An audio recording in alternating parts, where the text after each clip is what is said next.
Hello, everyone. Welcome to a new episode of Set Lusting Bruce, your podcast all about Bruce Springsteen, his music, and mostly his fans.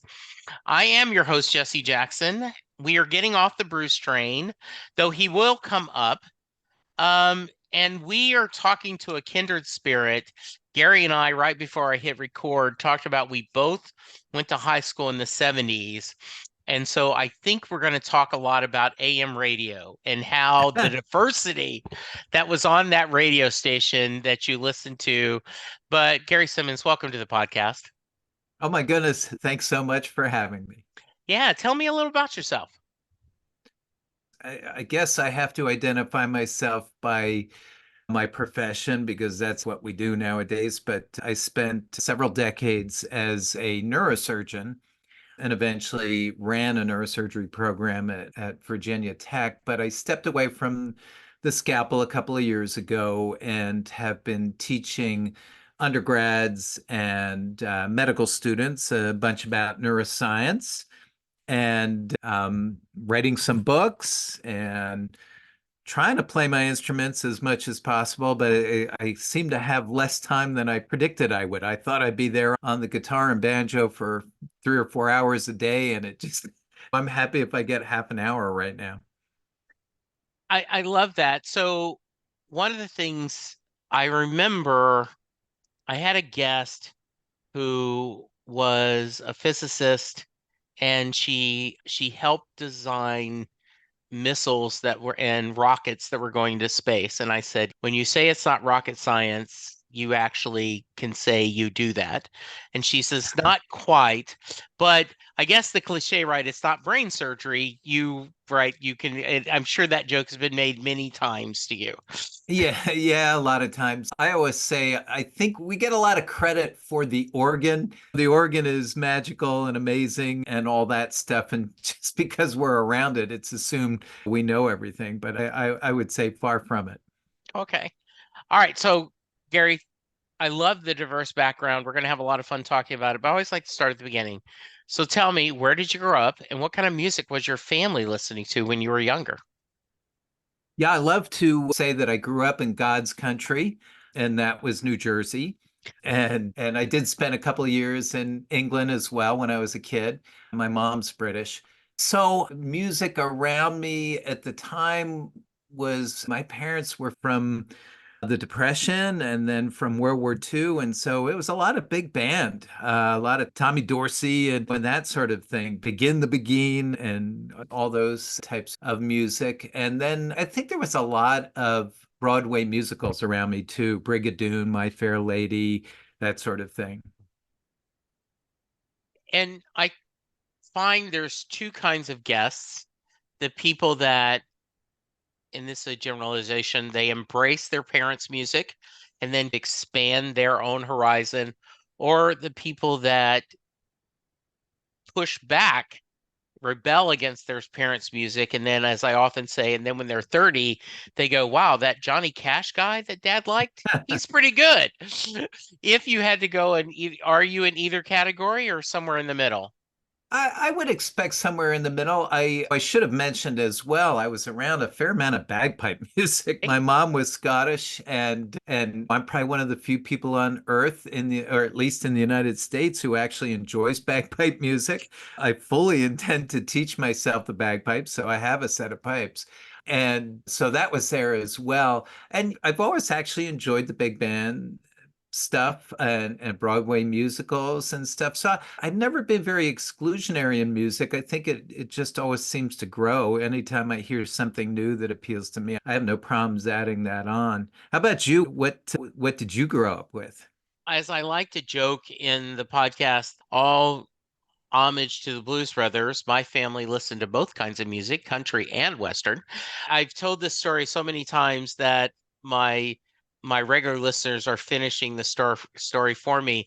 But I was visiting in Ohio. I had cousins on my dad's side of the family, and they could not believe that this is 68, 69, so I'm 8 or 9, that I could not name all four Beatles. Yeah. Because in my house, that wasn't what we were listening to. We were listening to Hank Williams and Merle Haggard and Johnny Cash. Though my mom did love Fats Domino, Bobby Darin, some of that 50s rock and roll. So yeah, I grew up that. And then and this leads to the question I'm going to ask you. I did not control the radio, unlike, you know, my son growing up would control the radio in the car often, but not where on my spirit. We always listened to what my parents wanted to listen to. And then when I got my first AM clock radio, where I could control that dial, and I found the local AM rock and roll station and Casey Kasem top 40. And I have often said the beauty of starting in 71, 72 till I graduated 77, you heard everything. Yes, you heard plenty of disco toward the end, but you also heard Ray Stevens, and you heard Queen, and you heard Foghat, and you heard Man and Barry Manilow. Just it was everything there. And it was a fun time. How about you? What's your story about finding your own music? Yeah, I'm going to jump around a little, I That's guess, okay. but when you talk about control of the music that you're being subjected to, I had two older sisters. So as I'm coming of age, I guess they're teenagers. Into the 1960s, 1970s teenage scene. So the music I heard often was their choice, which was originally the Beatles and then evolving into Crosby, Stills, Nash and Young and stuff like that. But it's interesting, for many years, I spent decades in the operating room, frankly, rarely coming out. And we almost always played music. But of course, I can't change the station. I can't put anything on because my hands are tied up. So usually it's the what they call the circulating nurse who's putting on the music. And they're all, after a while, they're much younger than me. So you get subjected to a whole slew of different musics. But yeah, as I was starting to come of age, I got the full docket sent to me, both from my sisters. And as you say, AM radio, that's what it was. And I was in the New York greater areas, WABC and that sort of thing. At the Jersey Shore, you would we'd all have those little transistor radios, or I didn't, Sure. but my sisters did. Yeah. And so everything you're talking about was beaming into us Mhm. nonstop. Yeah. I love that. By the way, a common theme, Gary, is siblings on this podcast, where if you're the older sibling, you influence your younger siblings. If you're a younger sibling, you are influenced by your older siblings. Sometimes there's a little bit of rebellion. If my older sibling is into this, I'm going to love punk, or I'm going to learn jazz or something just to be different. So yeah, that siblings is a common theme. The I do think it's interesting because based on the TV show, which we know TV never gets anything wrong, I thought the operating surgeon got to pick the music. So I'm Yeah, disillusioned. I can't really comment because I can only watch about 5 minutes of a medical show, and all of a sudden I'm just going, "This is crap. This is crap. I can't watch this." But you could be a dictator there, but that doesn't usually go over well. So I always found it made people happier if they chose the music. And Mhm. I can still remember I was at Walter Reed at the time, and this is many years later, but the Fine Young Cannibals. I got turned on to the Fine Young Cannibals because of the operating room nurse kept playing it. And I was like, this is pretty good music. Not necessarily, wouldn't necessarily have found them without those guys. So I think you can definitely expand your horizons. But going back, I don't think I ever rebelled, but absolutely the first album that I bought, I can remember buying the first album and they had all those boxes of 45s. My sisters had 45 after 45, those little things in the middle that you put on the turntable. But the first album I bought, I was in junior high, and it was Led Zeppelin 2. And I thought the world turned. It was unbelievable. I've always loved Led ever since, for example.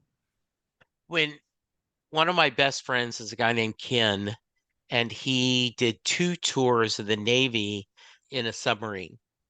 And he, to this day, cannot watch a submarine movie. Like I he bet. said, like Crimson Tide, he says, I have no doubt that is wonderful performances, the actors, he said, but it's just too much wrong.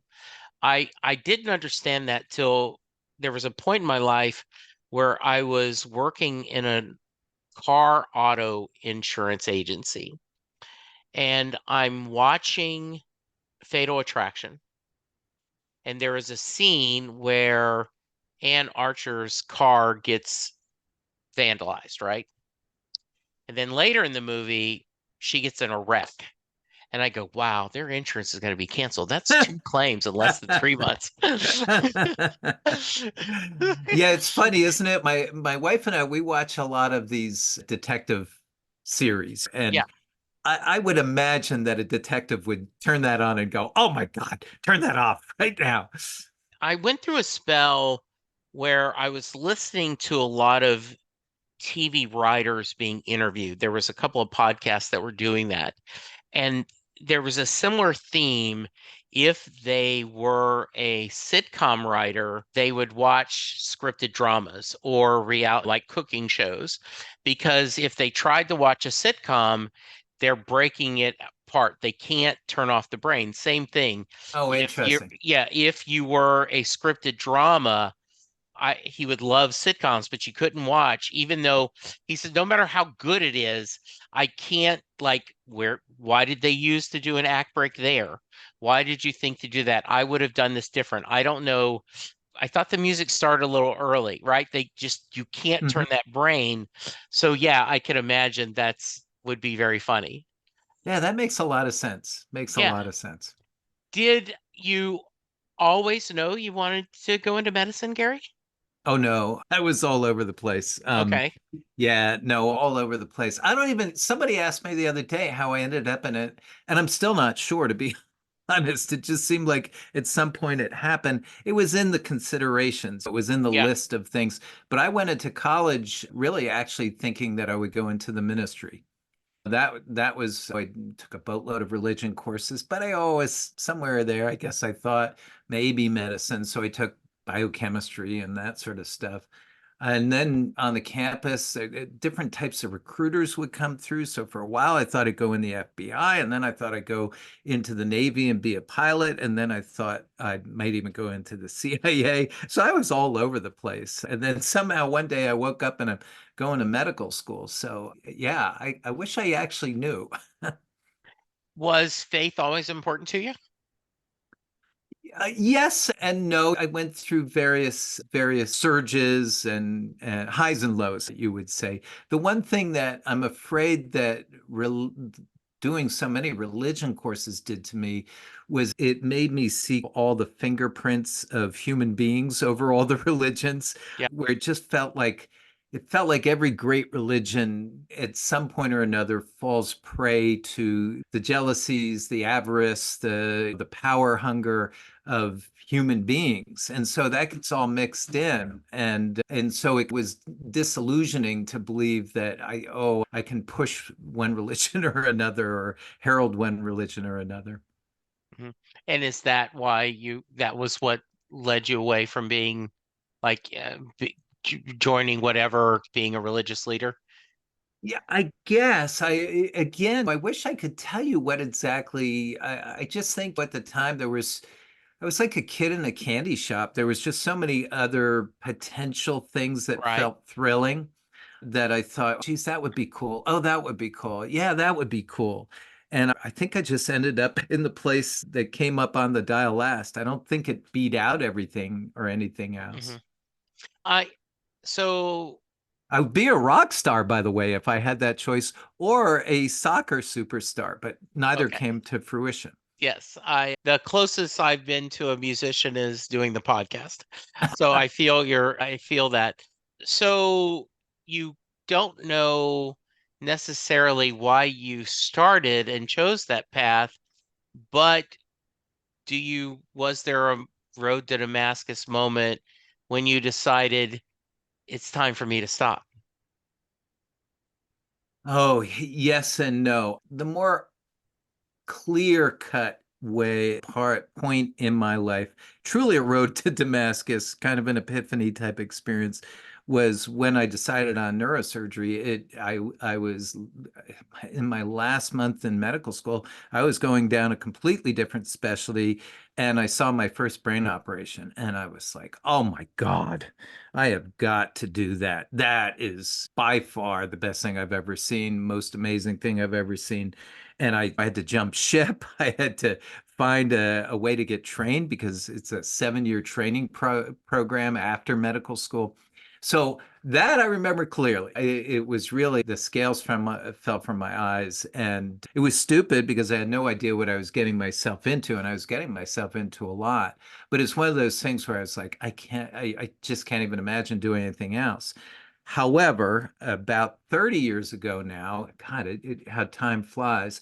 But 30 years ago, I got very sick, ironically, with a neurological illness, something called acute disseminated encephalomyelitis, where your body attacks the insulation of your own nerve cells just throughout your nervous system. And it wiped me out. And I had to fight my way back and eventually got back to everything. But there was always some background noise that I could tell things weren't perfect. And in the last few years, particularly when I get overtired, which is all the time, these symptoms would start coming out more and more. And when I started getting some double vision in the middle of operations, I started saying, you got to figure out, do you want to just hang around and be one of these guys who hangs around and tells everybody what they should do? Or do you want to just pull the ripcord? And I had neglected my wife and my family probably for a good 40 some years. And I said, I'm still with it. I don't know how long I'll stay in this type of shape. So why not get out and spend some time with the people I love? So that's how that happened. Once you make that decision, what was the next step career-wise? What did you think about doing? Not just financially, but just with your time. Obviously, you're planning to play more guitar and banjo and Yes. learn the bagpipes, but Originally, I was going to learn I think I gravitate to obnoxious instruments. So I play a lot of banjo and they're loud. You don't make friends with your neighbors. And I actually got a accordion. We have been, I guess at the time I always like Celtic music and kind of fiddles and accordions can fit into there. And then we really like Cajun music. We just stumbled into it at one point in our lives and really fell in love with Cajun music. So I got an accordion and I couldn't do much with it. And then a friend of mine got a set of bagpipes and I was like, oh, we ought to trade. And so I got my bagpipes that way. So yeah, I do plan eventually to do the bagpipes. But as I was looking at the way the world was going and stuff, I figured I hope I still have stuff to give. And I think where I had the most to give was being able to teach people stuff about what I've been doing for the last 40 years. So I do still teach a lot. I have undergraduate courses at Virginia Tech. I have medical school courses at Virginia Tech, which I do mostly online. I do mostly via Zoom, although I'll go up and check in with them in person as well. I just got done with teaching a group of retirees in a retirement home. So they're all in their late 70s and 80s and stuff, which was delightful. Try to do some community lectures. And then I've been writing books. So what about teaching has surprised you, Gary? I think one of the things, and I guess I knew it because we were teaching anyway, we were teaching residents and medical Sure. students all along. But if you hear any of my generation right now, and even the millennial generation, they're looking at whatever it is. I think it's Generation Z, whatever the kids Yeah. are in high school and college right now. And they're going, they're worthless. They don't want to work. They're not, they're lazy, blah, blah, blah. They're snowflakes. They want everything done for them. And at least my experience is 100% the opposite. They are dedicated, smart, on the ball, caring, want to do the right thing. For these pre-meds that I deal with in the medical students, oh my God, what they did to get in, there's no way I would get into medical school now. No way. So have ultimate faith in our future generations. Their music sucks most of the time, but Okay. but I do have a lot of faith in them. You did mention in your notes that we were talking about that you are a Bruce fan. Can you remember when you first became aware of his music, and was there anything specific that spoke to you? Yeah, Jesse, the I was from New Jersey. You heard rumblings of Bruce back from the early days, frankly. Yeah, And he would pop up on the radio and stuff. I think I didn't really sink my teeth into him until college and probably late college. Then he was there at all the parties and all that sort of thing, music wise. But really, what I don't know, did the final coup de grace when I was a neurosurgical resident. You trained for 7 years after medical school to learn how to do all the surgery and take care of the patients and stuff. And in those days, it was literally 110 hours a week in the hospital. Every third night, we got no sleep. And it was a grind. And I would come home almost totally emptied, and yet you're too wound to go to bed or anything like that. And down in our basement, we had a VCR player, and one of the first tapes we ever got was a Bruce Springsteen live tape. Do you remember this Bruce sure. Springsteen live tape?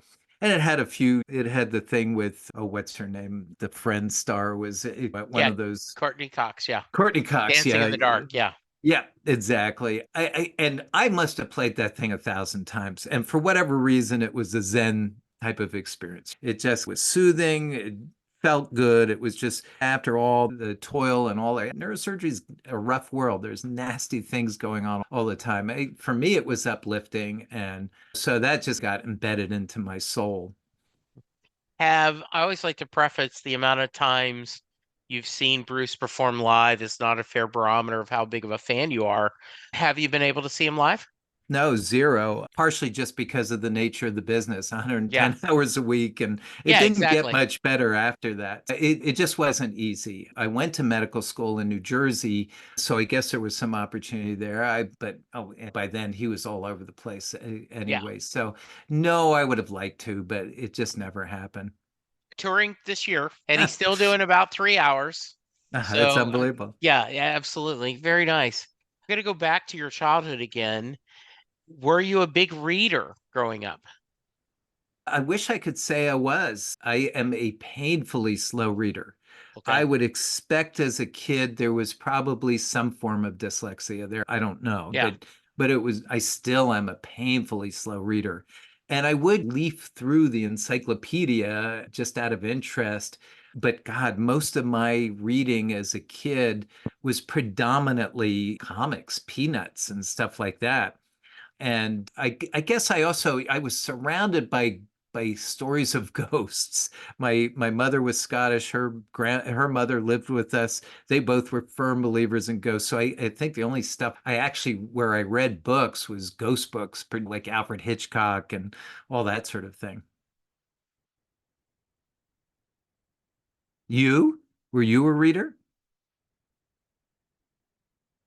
Oh, you were a Yes. mute. Yeah. I always my mom would tell you that I always had a book in my hand, whether it was a comic book or a paperback or a library book, always this massive reader. And I was really a snob about I read real books, right? I Yeah, don't use electronic books. And I knew what I read necessarily was I really love detective novels. I really read pop culture books. But I like a hard book till I realized that if I read my Kindle, and then later the next day I'm at work and I'm in my break room, I can pull up the Kindle app on my phone and I'm at the same place I was in my book. I went, okay, maybe I was a little foolish. So yeah. since then, yeah, not being someone who was a big reader, talk to me about your transition from, okay, I'm no longer going to be a surgeon. I'm doing some teaching, but I want to write. Talk to me about that journey. Yeah, geez, I think I've certainly become a much bigger reader than I was. You had to be, so you had to Yeah, read all these textbooks and things like that. And interestingly, if you were to ask what I read the most, it's mostly nonfiction. I read tons of World War II stuff because my parents were involved in World War II. yeah, But if it's nonfiction, if it's fiction, I tend to read detective. novels, Hmm. usually English ones. I like, or the British ones. I tend to like the British ones more. But yeah, so I guess some of it was that throughout a medical career, you spend your whole time writing one way or the other. It's mostly nonfiction, but you've got to write all these things about your patients and you got to put out medical journal articles and you just write a lot. And I think I found that I actually enjoyed it and that people would always say, I love your notes. And I'm like, really? What's so good about those? And then I got into an element of the world that I found really interesting, and that's burnout in healthcare professionals. And worked on the concept of burnout with a world expert on it, a clinical psychologist. His name's Wayne Sotil. But I really got interested in it, and we did a lot of work in it. And then I just felt like I got to put out the news. This is important stuff. So I wrote three nonfiction books about the subject along with Wayne. And that kind of got the blood stirring of, hey, as much as I enjoy teaching, I may even be able to reach out even further with the written word because you only got so many students in a class, right? Sure, absolutely. Um, Although it's a little bit of a big ego to think that a lot of people are going to read anything you write. But if you're Yeah. lucky, maybe a lot of people might, right? Just like a podcast, you just never know. Will it catch fire or will it not? Um, and so I thought this may be a way to get some of the stuff out that I think is good to know just through experience. I don't try to be an oracle. It's not like I know everything, but I have experienced a lot of stuff. So I ended up writing a novel. I've got another novel on the way. I have another two cooking that I have the ideas all set out. But it's definitely going to incorporate some of the stuff that the novel that's out right now. There's a bunch of stuff in it that I think is worthwhile knowing. Of all things, of course, it's about a brain surgeon. But one of the things I want people to contemplate when they read the novel is just how fragile life is, just how we can be enjoying all that we have 1 second, and the next second it can be just torn to shreds by disease, by trauma, that sort of thing. And it's probably a good idea to cherish it and cherish the people that you love. And I just feel like that's not a bad message to get out. So that's kind of part of why I went into that. The name of the novel? The novel is called Death's Pale Flag. Okay. And it just recently published, correct? This past year, yeah, it's about a brain surgeon he starts to come off the rails when he believes he's experiencing a bunch of ghosts. Nice. Okay, I'm intrigued. That sounds good.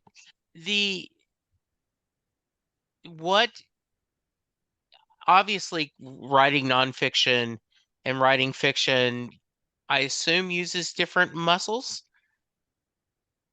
Yeah, it's a good point. I'm not really the person to really plumb its depths just because I'm a rank amateur in fiction part of it. So when I decided to shift into fictional books, I went and bought a whole bunch of books, Stephen King's How to Write and all that sort of thing. But there's a lot of books out there because I had no idea and I still have no idea, but it is definitely different. And what, at least for me, is it got to the point where writing nonfiction felt like I was back in high school and I was doing book reports.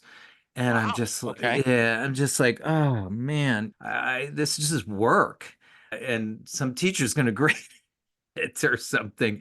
What happened when I started the nonfiction book is it exploded. I sat down, and my wife would tell you, I would sit down at 8 in the morning, start writing, and not even realize. And I'd stand up and feel stiff, and I'd look up at the clock, and it was 5 or 6.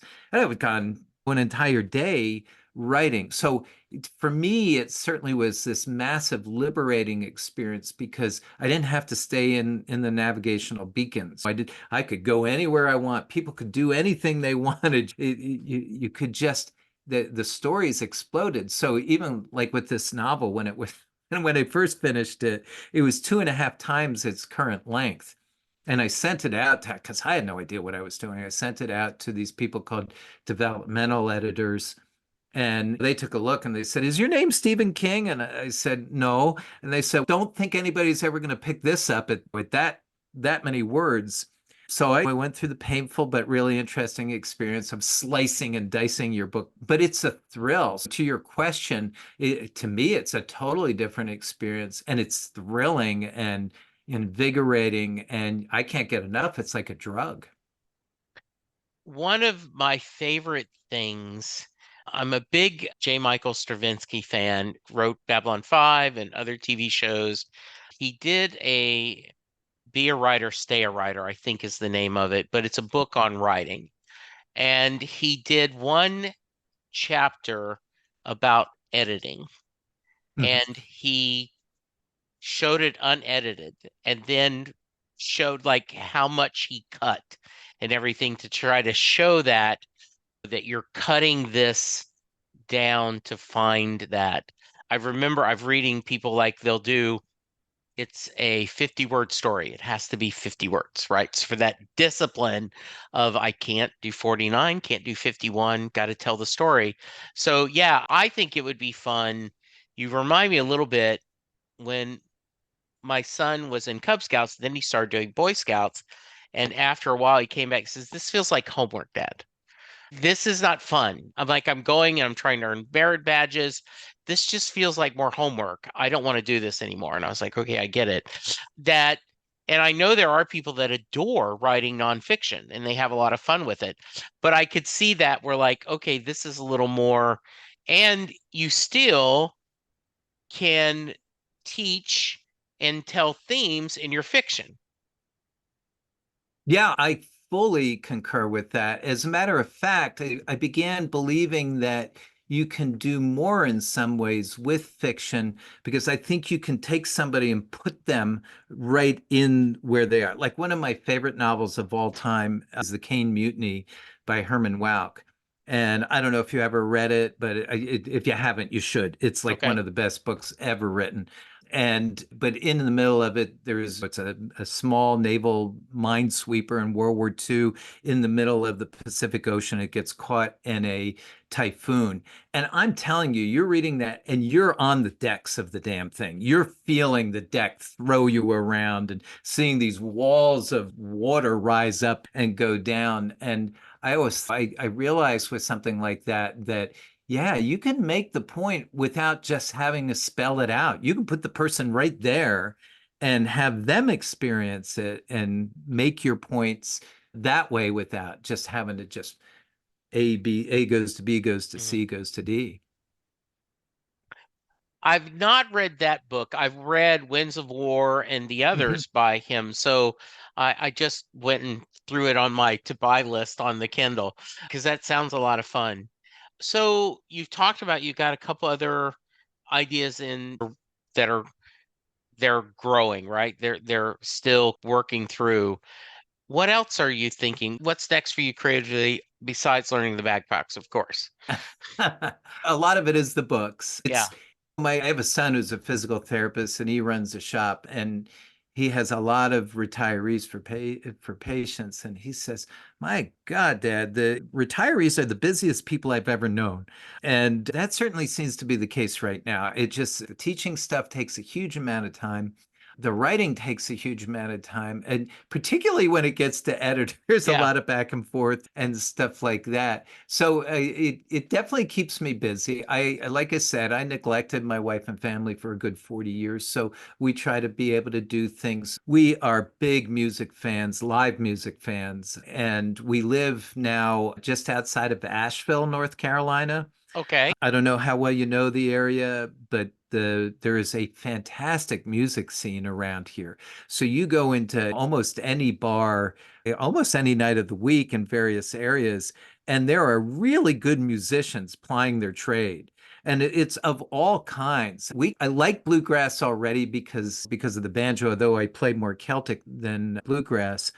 But there's a lot of really good bluegrass bands around here, and they're just fantastic. And there's ones now that they call themselves, I don't know, sometimes they call themselves newgrass or they call themselves bent grass, where they'll take popular songs and just put it into bluegrass arrangements and stuff. It's Yeah. delightful. So yeah, So, Yeah, we do a lot of that. A lot of, so who are, besides local artists, are there other people that you're enjoying to follow? Yeah, we got turned on to, for example, Lake Street Dive. Do you know Lake Street Dive? No. Oh boy, look them up. Okay. So they are a, I don't know what you would call them, semi-jazz pop, semi-mild rock, but they have a lead singer. Her name is Rachel Price. And I am telling you, first of all, you hear her online and she's beautiful and all that. We've seen her multiple times, seen the band multiple times, and they harmonize with her tremendously. But when you see her live, her voice goes right through you. It is so rich and powerful. We love Lake Street Dive. And then what happens is if you put them on Pandora, all of a sudden it starts giving you a bunch of other ones. So another big one of ours is Nathaniel Rateliff and the Night Sweats. Do you know Okay. them? No, I'm making notes. Good. Yeah. Yeah. Oh man, you're going to thank me because these are really solid bands. Nathaniel Rateliff, they're more bluesy, harder, definitely a rock component to it as well, but definitely a good kind of deep blues component. And just again, I guess these are all people we've seen in concert. Oh, I've got another one for you that's fantastic. But they got popularized. There's some of their songs that really have started to hit the big time, but definitely you want to see them. Very powerful, great music, great band. There's one we just saw recently that one of the members of one of the bluegrass bands around here told us about, and we had never heard of. They're called Here Come the Mummies. Okay. Ever hear of those? No. Okay, so Here Come the Mummies. They're out of Nashville, I think. I think they're out of Nashville. They play a almost a New Orleans jazz, but it's amped up a million. And their shtick is they dress as mummies for the thing. They usually have, I don't know, 8, 9, 8, 10, 11 pieces on the stage. It's a big live show, really high energy, great music. A lot of the music's their own. The lyrics are suggestive, and so they're funny. But the musicianship is beyond belief. They have one part of the shtick where at some point, two guys come out on the stage and they're both playing two saxophones at once. And so the show is a huge thing. We love another group called the Brothers Comatose, and they're out of San Francisco, and they play predominantly bluegrass, but again, that kind of newgrass style, taking anything and putting it to bluegrass. They're a great show. Shaky Graves. Do you know Shaky Graves? No. Oh my goodness. Yeah, I'm learning all kinds of bands. I'm taking notes. yeah, Yeah. and I guess what's going on here, we learned this. We were in Roanoke for quite a while, Roanoke, Virginia. Dave Matthews doesn't come to Roanoke, Virginia, and Dave Matthews doesn't often come to Asheville. They go to the bigger venues, right? Sure. And so what you get is the next step down. But what you find is these guys are fantastic musicians and they've learned how to perform live because they're not selling millions of albums. They get around. Well, Shaky Graves is this guy out of Austin. And it's interesting when you look at him online, the a lot of his songs are down tempo and they feel almost a little heavy on the minors. In live, he's super active, super energetic, a country mixed with rock, very upbeat in live. So I would thoroughly recommend Shaky as well. Just a fantastic show. Those would be some I would give you. That sounds wonderful. That's great. Sounds like you are loving it and Oh, it's enjoying it. yeah, it's a pagan slop out here with the live Hmm. music that comes to town. Yeah. So you did mention you've dabbled in playing your own music. Share me a little bit about that, Gary. Yeah, hopefully I write better than I play. I don't know. Way back when, back in medical school, I started picking up I tried the banjo first, and the banjo's one that. Do you play? What do you play? No, I do not play any music at all. One of my big regrets is my dad played the guitar, and I never had the patience to sit down and learn it. If they'll talk about regrets in your lives, that would be one of mine. I would love to have gone, if I could go back in time, taken the time and tried to patiently learn the guitar and spent that. Yeah. But you know what they say, Yes. Never too late. never too late. And the guitar is the easiest instrument to play, the hardest to master, right? Right. So you can sound. Another person we've always loved, and we've seen a million of his shows through the years, is Jimmy Buffett. Yeah. And if you read Jimmy's memoirs or hear him talk, he looked at it. I think he looked at a roommate and saw that he was getting a lot of girls just by playing two or three chords on a guitar. And he Yes. said, I never strive to be a great musician and pick up a Right. few chords, and you can do a lot of damage. But the thing with the banjo I found is that it takes a while to sound good. And until you Okay. sound good, you sound horrible. And people hate you because it's so noisy.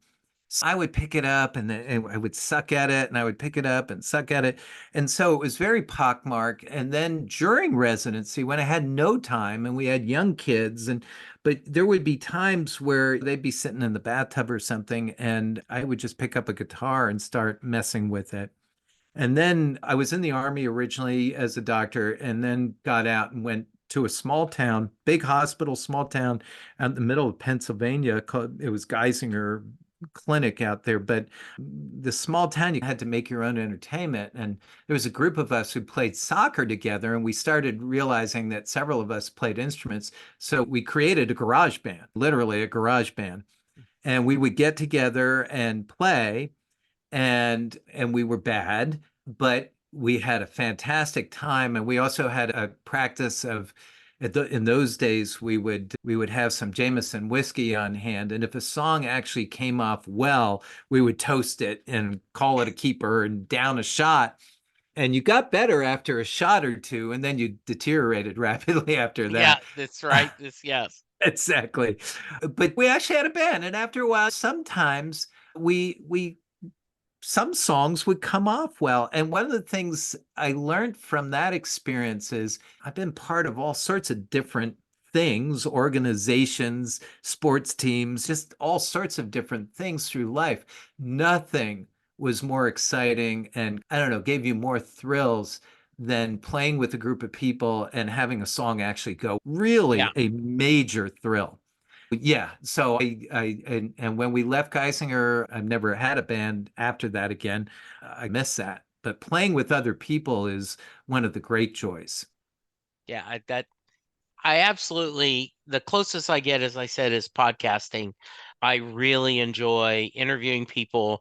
I do a couple of podcasts where I have co-hosts, and that's always fun, just interacting with them, do them.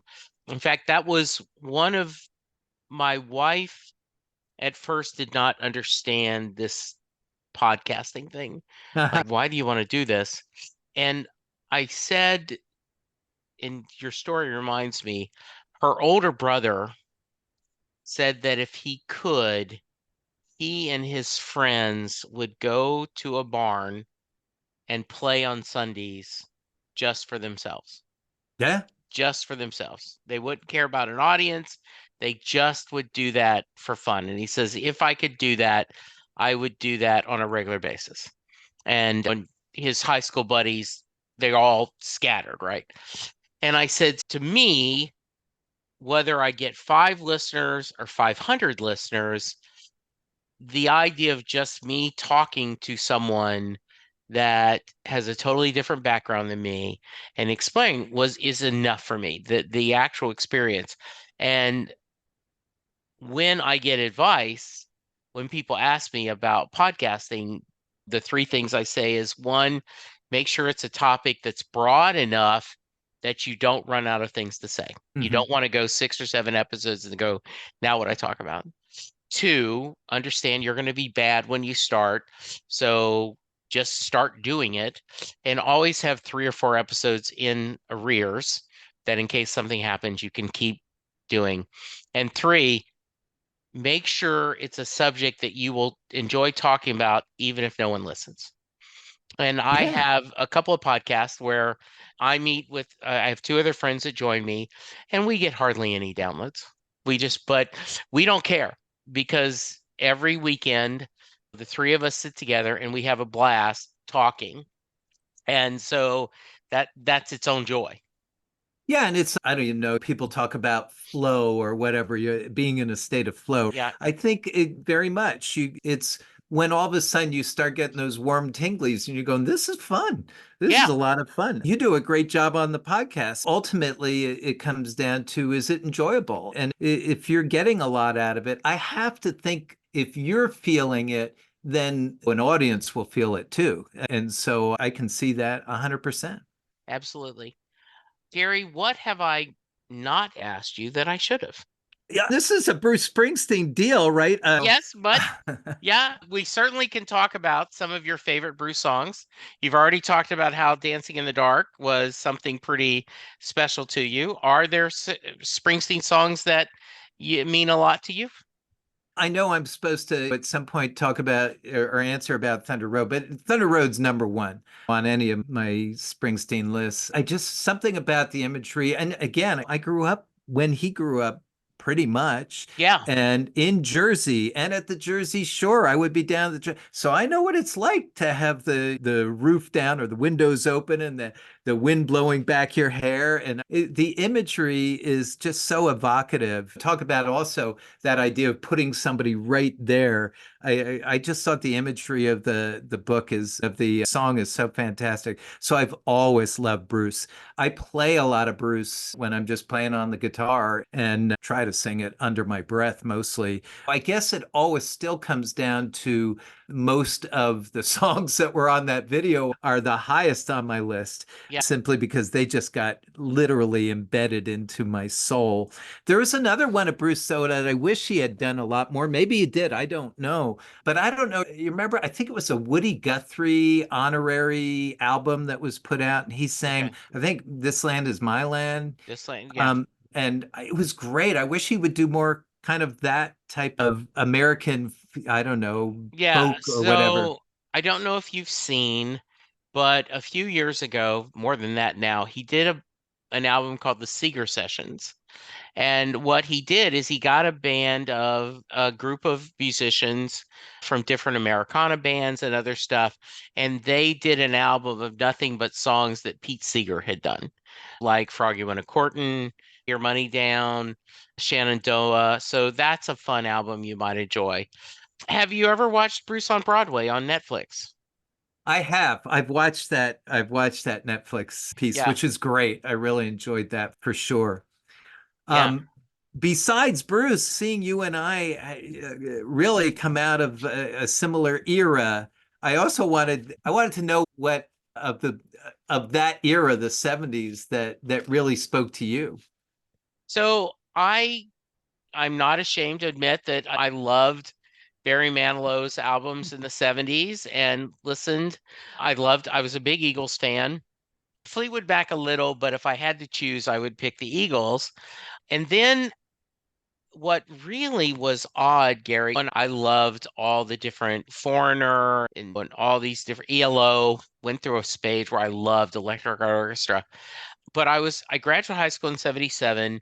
I happened to pick up an 8-track tape of the Beach Boys' Endless Summer, which was a collection they did that was Double album. their, yeah, a double album. And when I put that 8-track in my car, I had never heard anything like that in my life. I went through a spell where I loved Kiss and all these different Yeah, bands. yeah. Yeah, and the Brian Wilson's harmony and those music, and that was my first musical obsession. Then Definitely underrated, right? At yeah, least in modern times, people look right. back and say, Yeah, "Oh, Beach right. Boys," but And then, unbelievable harmony. yeah. And then in like everyone else, 84, 80 is when I discovered Bruce.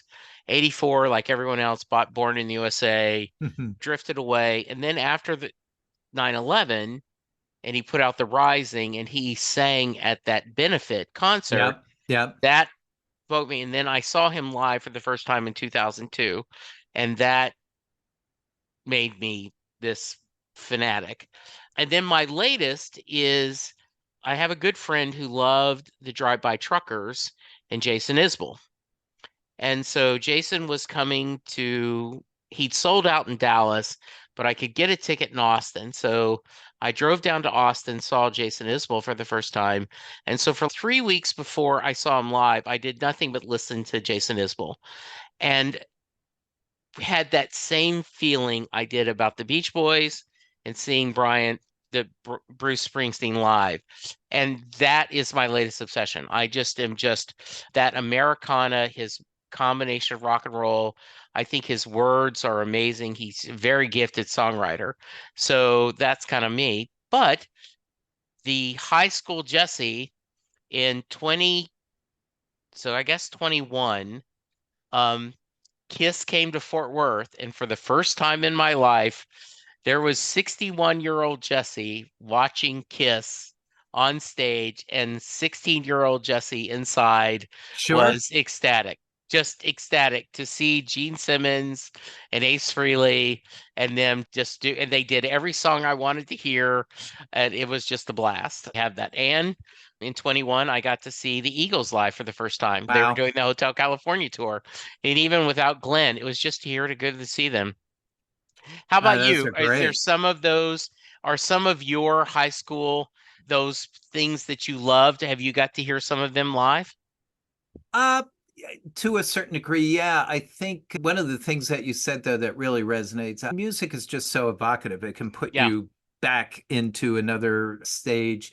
I think it's so sedating is the wrong word. Calming can be. On the other hand, it can really raise you up and get you yeah, stoked and all that sort of thing.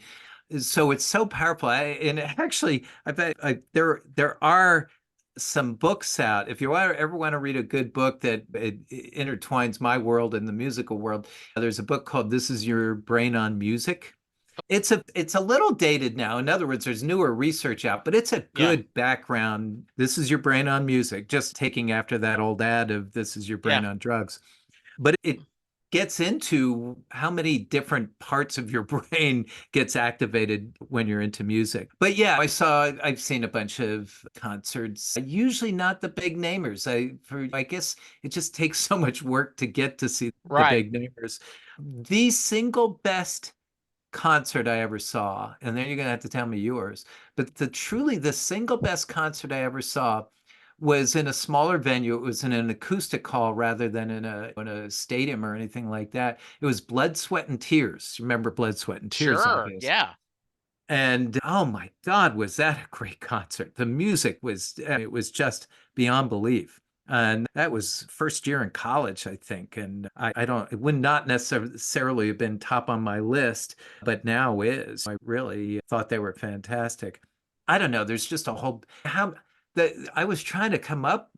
My brother-in-law was here the other day, and we were just trying to come up with the bands that made the 70s special, and we just couldn't stop. It just kept going. We went through dozens, and then we go, oh my God, we forgot Motown. We haven't even Yeah, touched Motown exactly. Yeah. and that sort of things. Yeah, they're all over the place. We saw when I graduated from high school, so it was 75, the Beatles and Chicago, I'm not the Beatles, the Beach Boys and Chicago were touring together.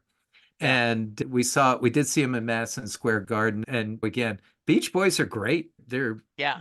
way too underestimated. And I did that too. They were here to Dallas, gosh, probably 15, 20 years ago, where Chicago opened and the Beach Boys, then they came together and did some stuff.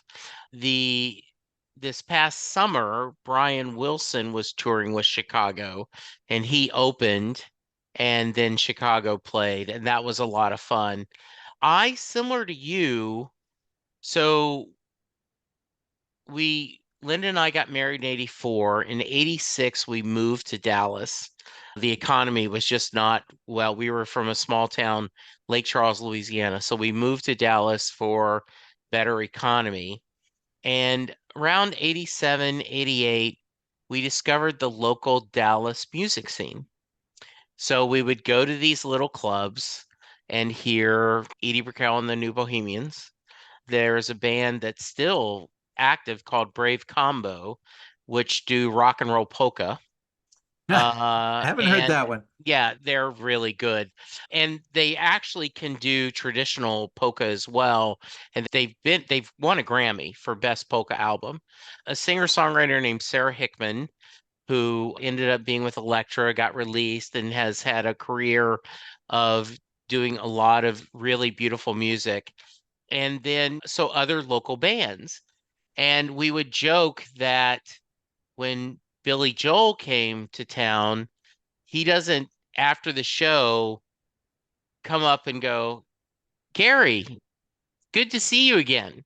Or, hi, I'm blank. Thanks for coming out to the show. And when you go to these local Yeah. venues, they are appreciative and they do between the sets. They don't go necessarily in the green room. They will come out and meet with you and talk to you.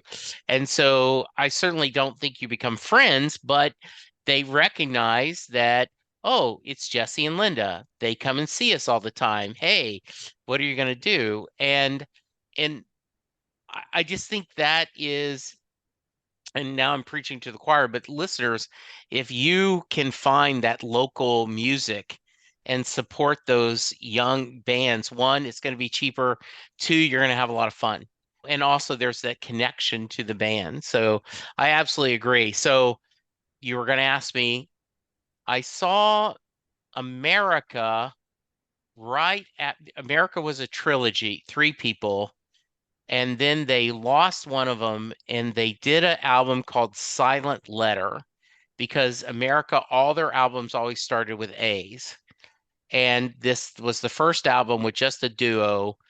And I just picked it up, loved it, and saw them. They were great in concert. The first time I saw Brian Wilson after he had gotten clean and healthy, he did Pet Sounds in with a orchestra. Linda Ronstadt Mm, and the Neville brothers were a double bill. Once again, child of the 70s. I was in love with Linda Ronstadt. absolutely. I think many of us were. And so the Neville brothers were amazing opening act.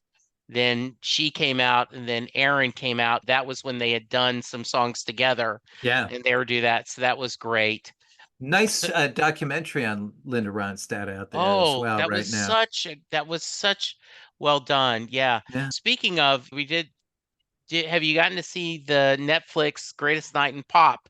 Yeah. Yeah, Yeah, and what that made me do though is that was fun as hell. But yeah, what it made me do is back in those days, I really was impressed by Bob Geldof, and not the Boomtown Rats. That yeah, wasn't my music style, but he was the one who got yeah, all that off the ground. And there's a couple really good documentaries about Bob Geldof, and the Band-Aid was the original one that he came out with, that Do They Know It's Christmas song, and then Live Aid. So yeah, once we saw the one about We Are the World, we had to watch the others, and it was really good, very moving. yeah. Yeah, I agree. And I really enjoyed that. I was impressed with Cyndi Lauper, and Huey Lewis was Yeah, really an interesting interview. Obviously, Bruce was good. I'm biased with Bruce, but it was yeah, amazing to hear Cindy talk about it and everything. So, yeah, really good. That's super. yeah. There was a coda at the end of that, if you remember, which I thought was really touching. And they were saying that at the very end, everybody had cleared out, and somebody went in. I can't remember who it was, but Diana Ross is still standing there. Yeah, And they go, "What are you doing?" And she's, "I don't want this to end." I thought that was yeah, beautiful. I did too. I thought that was really beautiful. The idea of, because we've all been there where whether it's a religious retreat or a concert or with with family and friends, you're all get together, you rent a Yeah. cabin together. I just don't want to lose the spirituality, this bonding. So Yeah, that's great. yeah. Yeah. One other thing I would tell you, Jesse, about I'm going to encourage you to pick up a guitar and start working on Okay. it again. Okay. And the easiest way to get decent on a guitar would be to take a few lessons. And you don't Right. have to. And there's also I think there's something else I once read about this really helped, because it frustrates me when I don't sound like Eric Clapton. And they say, well, you pick up a basketball and shoot a basket and you're not LeBron James. Why do you Right. think you have to be the ultimate musician when you try a guitar or any other instrument? So I thought that really helped. But I will tell you, going back to what you had spoken about earlier, when you're immersed in something and then you notice, you see it elsewhere, it could be anything, like we said, the detective shows or anything like that. Yeah. But if you're immersed in something to a degree, you notice things that you wouldn't have noticed before. And it can be it doesn't have to be negative, it can be very positive. Playing an instrument, and the more I play, it's definitely connected to how much I play it. But the more I play, the more I notice in all the music that was coming in externally. And it really makes you appreciate the music more because you're hearing little tricks, little things. So you go, oh boy, that would be cool if I could do that. And you just hear it differently. And even again with the local bands, just by doing it. So I would encourage you, like music so much, I would encourage you to get on a guitar and start picking that up. Very nice, Gary. I appreciate that. That is a good deal. Boy, I feel like we could keep talking and talking. This Yeah, has we been a haven't covered a blast. lot. This is great. But before I get you out of here, I do need to ask you the Mary question. So, for those of you who are checking out Gary's conversation because you're a fan of his book or you've had him as a teacher, he made you proud. I end every podcast with the Mary question. And basically what that is, Jay Armstrong, who is an honors English teacher who's now retired, but when he was teaching, he would give his seniors the lyrics to Thunder Road and they would read it as if it was a poem. And then at the end of the class, he would ask his students, does Mary get in the car? So, Gary, that is your question. Does Mary get in the car at the end of Thunder Road? I'll answer it after you tell me whether her dress waves or sways. So, I actually have a t-shirt that I sell on my website that says, the question isn't if the dress sways or waves, it's does she get in the car? Okay, I may Yeah. have to get that t-shirt then. Yeah. And by the way, there is, you know how there's social media going around where I'm a Bruce fan, so of course this guy did one, and of course I'm a Bruce fan.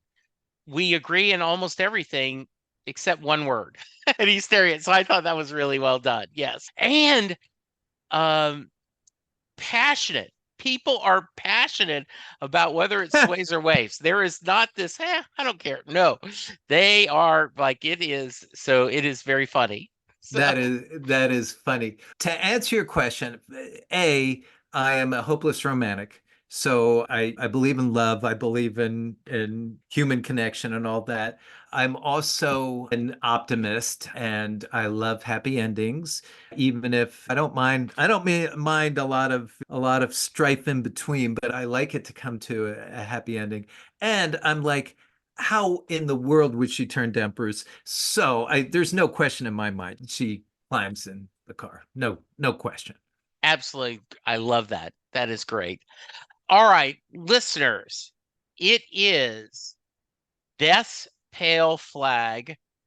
Gary Simmons, available wherever you find books. It sounds like an amazing novel. I'm looking forward to checking it out. Go there. If someone wants to reach you, what's the best way, Gary?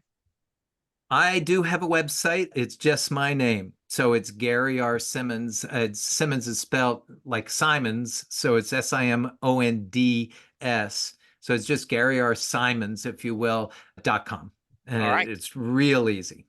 I will include that link Oh, in the thank show you. notes. This was so much fun.